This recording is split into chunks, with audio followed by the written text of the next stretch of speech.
नमस्कार, आप देख रहे हैं मोटिवेशन विद मीना। आज मैं कानपुर की सुपर 100 गेल उत्कर्ष एकेडमी में हूँ। जेई एडवांस का रिज़ल्ट आ गया है और यहाँ का जो रिज़ल्ट है वो काफ़ी वाकई शानदार है। 100 में से 64 स्टूडेंट्स ने यहाँ जेई एडवांस क्वालिफाई किया है, यानी 64 स्टूडेंट ऐसे हैं जो डिफरेंट IITs में जाने वाले हैं। और मेरे साथ इस समय है ओम सिंह रावत, जिनकी इस कैटेगरी रैंक जिनकी है 24 और इनको हासिल हुए हैं 206 मार्क्स। ओम सिंह रावत मेरे साथ हैं, वो बताएंगे उनकी जर्नी कैसी हुई रही है। ओम सिंह आपको बता दूं फर्रुखाबाद के कमालगंज के रहने वाले हैं। कैसे वो सुपर 100 एकेडमी पहुंचे और ये जो जेई एडवांस प्रिपरेशन की कैसी उनकी जर्नी थी, इसके बारे में बात करूंगी। ओम, रिज़ल्ट जेई एडवांस का आ गया है, लग रहा है कि 2 साल की मेहनत सफल रही? जी मैम, यस मैम, सफल रही है, अच्छे मार्क्स आए। जब से ये रिज़ल्ट आया क्या रिएक्शन मिल रहे हैं, पेरेंट्स को बताया आपने?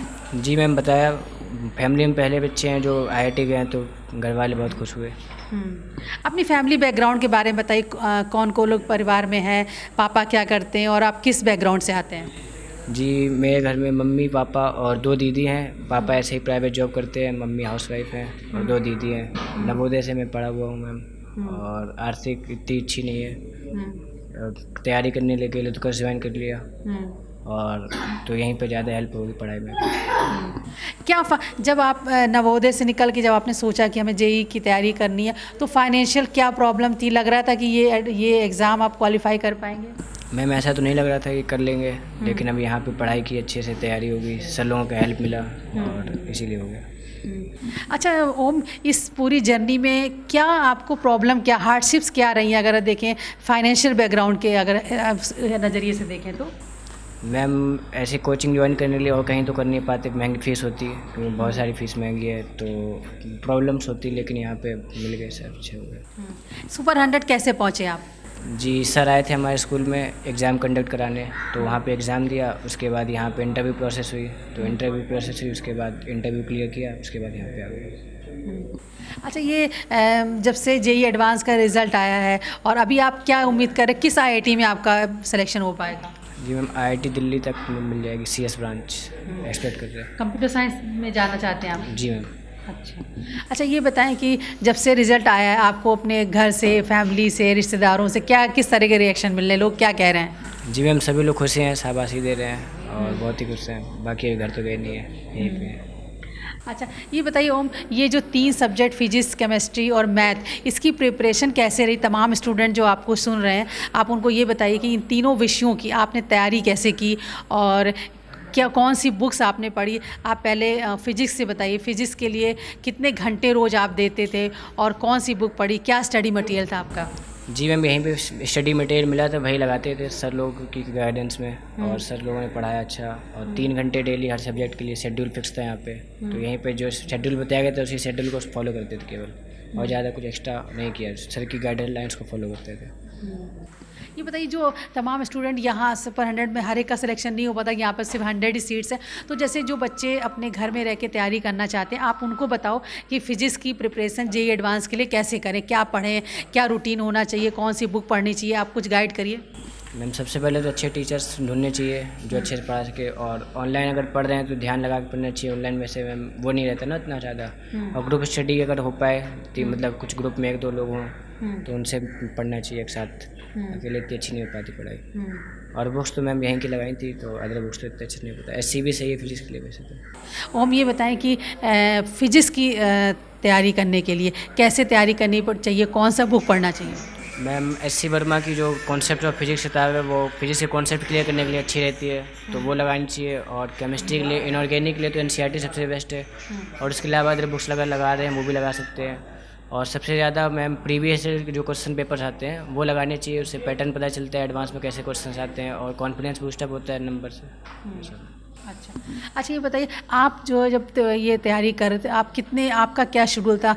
आपने तीनों विषयों के लिए क्या कैटेगरी बने, टाइम मैनेजमेंट कैसे किया था आपने?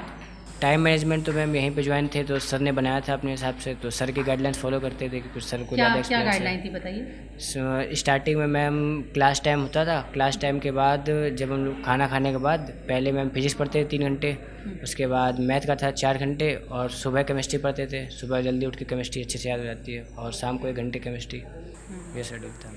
यहाँ पर आपका मॉर्निंग से इवनिंग तक क्या शेड्यूल था, क्या कितने बजे उठते थे, कैसे पढ़ते थे, सेल्फ स्टडी को कितना टाइम देते थे? मैम 5:30 बजे उठते थे, तो मैम उस 5:30 बजे उठ के केमिस्ट्री याद करते थे। पहले तो केमिस्ट्री सुबह अच्छे से याद हो जाती है। उसके बाद मैम ब्रेकफास्ट होता था, उसके बाद पहले मैथ की क्लास होती थी, उसके बाद ब्रेकफास्ट होता था, उसके बाद फिजिक्स की क्लास होती थी, उसके बाद केमिस्ट्री क्लास, और उसके बाद फिर सेल्फ स्टडी रहती थी। 3 घंटे फिजिक्स, 3 घंटे मैथ केमिस्ट्री। ये बताइए सेल्फ स्टडी करना कितना हेल्पफुल होता है? मैम सबसे ज़्यादा सेल्फ स्टडी इम्पॉर्टेंट होती है कि मैम क्लास में सर पढ़ा सकते हैं, लेकिन जब तक खुद नहीं पढ़ेंगे तब तक कुछ नहीं आएगा। तो खुद पढ़ते थे, ग्रुप स्टडी करते थे, तो उसी से ज़्यादा हेल्प मिली। तो आप अगर कहें कि सुबह से शाम तक कितना समय, कितने घंटे आप सेल्फ स्टडी को देते थे? मैम पूरे टाइम पढ़ते ही थे, उसके अलावा कुछ काम ही नहीं था, और 10 to 12 आवर पढ़ते होंगे। अच्छा, रोज़ 10 से 12 घंटे आप पढ़ते थे। इसमें से सेल्फ स्टडी खुद से कितनी देर पढ़ते थे? मैम क्लास टाइम के अलावा खुद ही पढ़ते थे मैम, 10 आवर्स होगा सेल्फ स्टडी टाइम। अच्छा, ये बताइए कि जो फिजिक्स विषय है, आपने कॉन्सेप्ट ऑफ फिजिक्स से कॉन्सेप्ट क्लियर कर लिए, इसके अलावा और प्रैक्टिस करनी पड़ती थी, या जैसे जो बच्चे नहीं है यहाँ कोचिंग कोई अफोर्ड नहीं कर सकते, तो वो क्या करना चाहिए? उनको लिख के याद करना चाहिए, रिवाइज़ करना चाहिए, और कॉन्सेप्ट ऑफ फिजिक्स मतलब एक्सरसाइज वगैरह कैसे करनी चाहिए, प्रैक्टिस कैसे करनी चाहिए? प्रैक्टिस तो मैम कोई बुक लगा सकते हैं, टेस्ट सीरीज ज्वाइन कर सकते हैं, क्योंकि प्रैक्टिस से क्वेश्चन जब तक लगाएंगे नहीं तब तक कॉन्सेप्ट अच्छे से क्लियर नहीं होंगे। तो रिवाइज करते, केमिस्ट्री रिवाइज करते रहना चाहिए, हर रोज़ याद करना चाहिए, क्योंकि वो ज़्यादा हेल्पफुल रहेगी, और क्वेश्चन सॉल्व करते रहना फिजिक्स के, यही सब में। तो आप कितना आपने रिवीजन के लिए कोई शेड्यूल बनाया था कि आप फिजिक्स का आपने ये चैप्टर पढ़ा, फिर आपको रिवाइज करना है, और या एक बुक को आपने कई बार लगा डाला, कैसे किया आपने? जी मैम, मॉड्यूल अपने लगाए थे 3-4, 2 बार लगा लिए थे, और टेस्ट सीरीज जो है वो टेस्ट कराते थे सर, तो वही टेस्ट करते थे, उसके बाद रिवाइज करते थे। टेस्ट में तो दोबारा लगा के देखते थे कौन कौन से क्वेश्चन हुए, कौन सी गलती हुई उसमें, कहाँ पे गलती होगी, कौन क्वेश्चन कर सकते थे जो नहीं कर पाए। और यहाँ पे मैम क्लास में वो होता था ग्रुप डिस्कशन, उसमें जिसने जो क्वेश्चन किया वो बताते, जिसने अलग तरीके से किया वो लगाते थे, तो वही सब मैम सीखते थे एक दूसरे से। अच्छा, ये जो आपने अच्छी बात बताई, ग्रुप डिस्कशन कितना हेल्पफुल रहा जब बच्चे अपने अपने डाउट क्लियर्स करते हैं? मैम ग्रुप डिस्कशन तो बहुत हेल्पफुल रहा, क्योंकि मैम सबके पास अलग अलग तरीके होते हैं अपने सॉल्व करने के। अगर एक ने किया एक तरीके से, दूसरा बताता था कि इस तरीके से भी कर सकते हैं, तो मैम एक तरीका खुद पता होता है, दूसरे से पता चल जाते थे, तो और तरीके होता है। जैसे सर से अच्छे से नहीं पूछ पाएँ तो एक दूसरे से आपस में बच्चे से पूछ सकते हैं, तो स्टूडेंट्स में ज़्यादा अच्छी बॉन्डिंग होती है। तो ग्रुप स्टडी बहुत ज़्यादा इंपॉर्टेंट है। मतलब आप कह रहे हैं ग्रुप स्टडी और सेल्फ स्टडी बहुत अहम रोल अदा करती है। यस। अच्छा, ये बताइए आपको कुछ याद आ रहा है कि कोई ये तीनों विषयों में से कोई आपने सिली मिस्टेक एग्जामिनेशन हॉल में की, कोई ऐसा क्वेश्चन जो आपको आता था और गलत हो गया? यस मैम, मैथ का एक क्वेश्चन था मैम, मैक्सिमम वैल्यू निकालनी थी, एक्स की वैल्यू रख के उसमें फंक्शन की मैक्सिमम वैल्यू निकालनी थी, लेकिन मैम उस टाइम दिमाग क्लिक नहीं किया, एक्स की वैल्यू लिख दी, केवल मैक्सिमम वैल्यू नहीं निकाली। अच्छा, सिली मिस्टेक हो गई। तो कितने मार्क्स कम हो गए इसकी वजह से? 4 मार्क्स कम हो गए मैथ में। अच्छा, तो मैथ का ये सवाल, और कोई केमिस्ट्री या फिजिक्स का सवाल याद है जो आपको आता था गलत हो गया? जिसमें केमिस्ट्री का सवाल था, कोऑर्डिनेशन कंपाउंड्स का था मैम, उसमें ज्योमेट्री बतानी थी किसकी सिमिलर है, तो मैम जल्दी में हाइब्रिडाइजेशन नहीं देखा, तो मैम उसमें गलत है, -2 मार्क्स। अच्छा यस मैम। अच्छा, और कोई जैसे आप एग्जामिनेशन हॉल में गए थे तो कोई प्रेशर फील कर रहे थे, या उसकी स्ट्रेस, उसकी वजह से भी कोई गड़बड़ी होती है, लेट हो जाता है? यस मैम, उसकी वजह से तो बहुत रहता है, लेकिन हमारे सर ने तो समझा के भेजा था कि कुछ प्रेशर नहीं लेना है, टेंशन नहीं लेना है, अच्छे से समझा दिया था, तो मैम ज़्यादा प्रेशर नहीं लिया, मैं तो बिल्कुल आराम से पेपर दिया। वैसे प्रेशर की वजह से बहुत लोगों का ख़राब हो जाता है, मतलब टेंशन में आ जाते हैं, पेपर गिनने लगते हैं, क्वेश्चन इतने हो गए, इतने करने हैं, इतने मार्क्स गिनने लगते हैं, तो उसकी वजह से गलत हो जाते हैं। एग्जामिनेशन हॉल में आपकी क्या स्ट्रेटजी थी कि इस विषय को पहले करना है, ये जो सवाल आते हैं उनको पहले करना? एग्जामिनेशन हॉल में क्या आपकी स्ट्रेटजी थी? मैम सबसे पहले तो केमिस्ट्री अटैम्प्ट की, कम टाइम में अटैम्प्ट हो जाती है, ज़्यादा मार्क्स हो जाते हैं, तो पहले केमिस्ट्री अटैम्प्ट की, उसके बाद फिजिक्स अटैम्प्ट करी, फिजिक्स सिंपल थी तो फिजिक्स अटैम्प्ट करी, उसके बाद लास्ट में मैथ अटैम्प्ट करी। अच्छा, आसान जो क्वेश्चन थे वो पहले कर लिए, उसके बाद जो एवरेज क्वेश्चन थे उसके बाद अटैम्प्ट करे, और लास्ट क्वेश्चन सबसे लास्ट में क्वेश्चन। तो आपने समय से पहले पेपर सॉल्व कर लिया था कि लगा कि टाइम और मिल जाए तो और सवाल मैं हल कर सकता हूँ? जिसमें वो कर सकते थे, थोड़ा टाइम कम पड़ा लेकिन हो गया।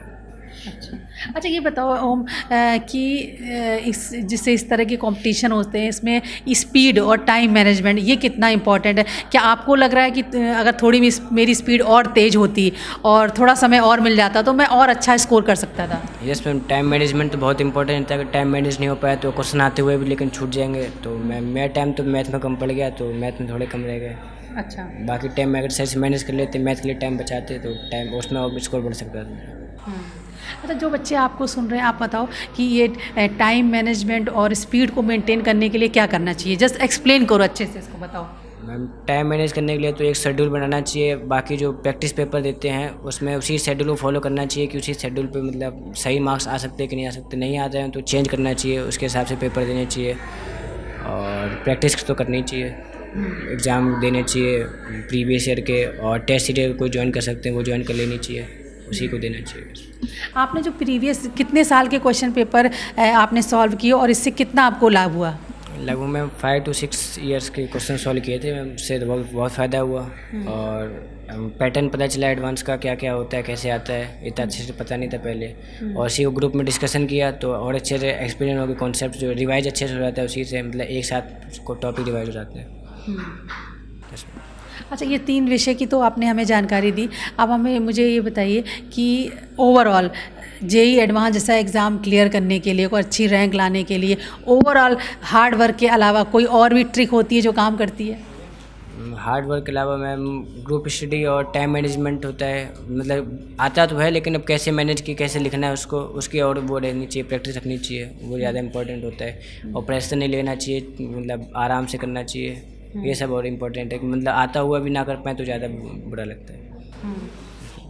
अच्छा, ये बात जो है ना बहुत स्टूडेंट्स के साथ में होती है, आता हुआ भी छूट गया, टाइम कम पड़ गया और जल्दी जल्दी में मिस्टेक हो गई, माइनस मार्किंग भी हो गई और नंबर भी कम हो गए और रैंक में बहुत पीछे आ गए। अगर किसी बच्चे ने बहुत तैयारी की, 10 सवाल गलत हो गए, समझिए पता नहीं वो कहाँ से कहाँ पीछे हो जाता है। इसको कैसे हैंडल करना चाहिए?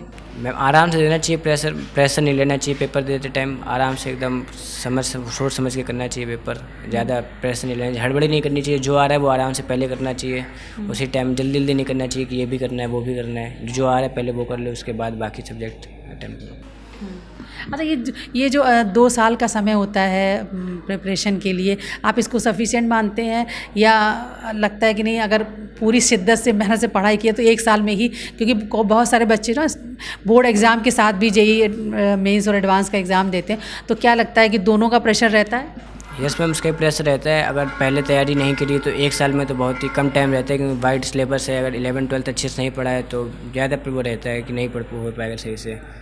तो मैम, अगर तैयारी कर सकते हैं तो 11-12 में करनी चाहिए। मतलब एनसीईआरटी अगर सही से पढ़ते हैं तो बहुत फ़ायदा होता है। केमिस्ट्री ले तो उतना बहुत है, तो वो भी पढ़ना चाहिए 11-12 में। बाकी 1 साल में कर सकते हैं। इतनी अच्छी रैंक के लिए तो ज़्यादा पहले से पढ़ना पड़ता है, लेकिन सफिशिएंटली हो जाएगा 1 साल में। अच्छा, आपकी 11th और 12th की पढ़ाई कितनी काम आई है जेईई एडवांस में? मैम, 11-12 तो लॉकडाउन में थी तो इतने अच्छे से पढ़ाई नहीं की, ऑनलाइन ही चल रहा था सब कुछ, तो कुछ ज़्यादा नहीं पढ़ा, तो यहीं पे पढ़ा के पढ़ा। Thank you. तो ये थे ओम सिंह रावत, जिन्होंने बताया कि इन तीनों विषयों की फिजिक्स, केमिस्ट्री, मैथ की कैसे तैयारी इन्होंने की, कौन सी बुक पढ़नी चाहिए। फिजिक्स के लिए इन्होंने रिकमेंड किया है कि concept of physics bye SC. Verma इनको पढ़ना चाहिए, उससे कॉन्सेप्ट क्लियर हो जाते हैं। लास्ट 10 ईयर्स के क्वेश्चन पेपर पढ़ना बहुत हेल्पफुल रहा है। साथ में सेल्फ स्टडी और ग्रुप स्टडी बहुत हेल्पफुल रही है। अगर आप जेईई एडवांस की तैयारी कर रहे हैं तो अपने जो साथ बच्चे स्टूडेंट्स तैयारी कर रहे हैं जेईई एडवांस की, उसके साथ ज़रूर अपने डाउट्स क्लियर करें। और बाद में जो बच्चे आपस में डिस्कस करते हैं वो बहुत काम आता है, क्योंकि आपका क्वेश्चन पेपर सॉल्व करने का क्या तरीका है, कैसे आप एक लिमिटेड टाइम में मैक्सिमम सवाल हल कर सकते हैं, वो भी हमसे ओम ने शेयर किया।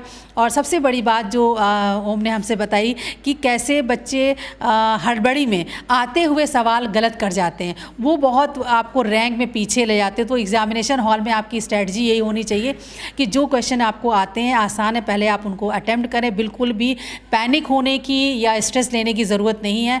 अगर आपको कोई क्वेश्चन नहीं भी आ रहा है तो आप बहुत पेशेंस के साथ अगर उसको रीड करते हैं, आपने 2 साल पढ़ाई की है, आपको खुद पर कॉन्फिडेंस है, तो बहुत धैर्य के साथ में उस सवाल को पढ़ें। कहीं ऐसा ना हो कि आपका आता हुआ सवाल आपसे छूट जाए। मुझे उम्मीद है आज इस समय ओम के साथ हुई हमारी बातचीत आपके बहुत काम आएगी। जो स्टूडेंट्स इस साल जेईई एडवांस में कुछ नंबर से रह गए हैं उनको बिल्कुल घबराने की ज़रूरत नहीं है। अभी बहुत सारे मौके आपके जीवन में आने वाले हैं, तो डिप्रेस होने की ज़रूरत नहीं है। बस बहुत मेहनत से और एक स्ट्रेटजी के साथ में हार्ड वर्क भी करना, लेकिन हार्ड वर्क के साथ में आप स्मार्ट वर्क भी ज़रूर करिए, तो आपको भी कामयाबी ज़रूर मिलेगी। आप देखते रहिए motivation with Meena. JEE advance से लेकर अगर आपका कोई भी सवाल है तो इस वीडियो के कमेंट बॉक्स में मुझे ज़रूर भेजें। मैं कोशिश करूँगी कि आपके सवालों के जवाब आपको दे पाऊँ।